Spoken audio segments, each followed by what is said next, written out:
ഞാനൊരു വളരെ ഈസിയും ടേസ്റ്റിയുമായിട്ടുള്ള വാനില കോഫിന്റെ റെസിപ്പിയുമായിട്ടാണ് ഞാൻ ഇന്ന് വരുന്നത്. അപ്പൊ നമുക്ക് നേരെ വീഡിയോയിലോട്ട് കിടന്നാലോ.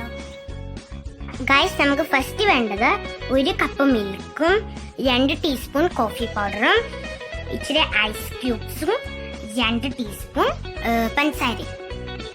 എന്തെങ്കിലും സ്റ്റീൽ കപ്പോ ബൗളോ എന്തെങ്കിലും എടുത്തിട്ട് അപ്പം നമ്മൾ എടുത്ത് വെച്ച 2 ടീസ്പൂൺ കോഫി പൗഡർ ഇതിൻ്റെ അകത്തേക്ക് ഇടാം.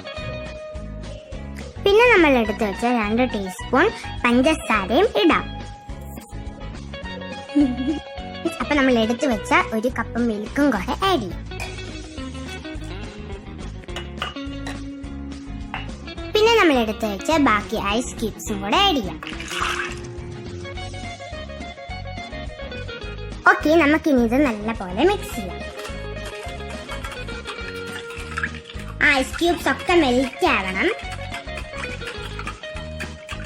ഓക്കെ ഫ്രണ്ട്സ്, നമ്മുടെ ഈ ഐസ് ക്യൂബ് ഒന്നും മെൽറ്റ് ആവണമെന്നില്ല. ഐസ് ക്യൂബ്സ് ഒക്കെ ഉള്ളതാണ് ഇച്ചിരി ഭംഗി. അപ്പൊ നമ്മൾ ഇതൊരു സെർവിങ് കപ്പിലോട്ട് മാറ്റി വെച്ചിട്ടുണ്ട്. അപ്പൊ ഫ്രണ്ട്സ്, നമ്മൾ ഫ്രിഡ്ജിലൊക്കെ വെച്ച് തണുപ്പിച്ചിട്ടുണ്ട്. എന്നിട്ട് ഇനിയും നമുക്കൊന്ന് അര കപ്പ് പാലും കൂടെ ആഡ് ചെയ്യണേ.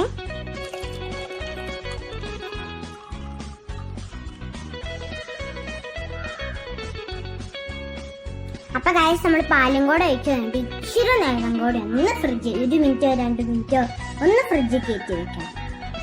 നമ്മൾ ഫ്രിഡ്ജിൽ നിന്ന് നമ്മുടെ വാനില കോഫി എടുത്തിട്ടുണ്ട്. പിന്നെ വാനില കോഫി റെഡിയും ആയിട്ടുണ്ട്. പിന്നെ പ്ലീസ് നിങ്ങൾക്കൊന്ന് ഇത് ട്രൈ ചെയ്ത് നോക്കണം. പിന്നെ കമന്റ് ബോക്സിൽ ഇത് ഒന്ന് ഞങ്ങളെ അറിയിക്കണം. പിന്നെ please subscribe my channel and like and share and comment. By.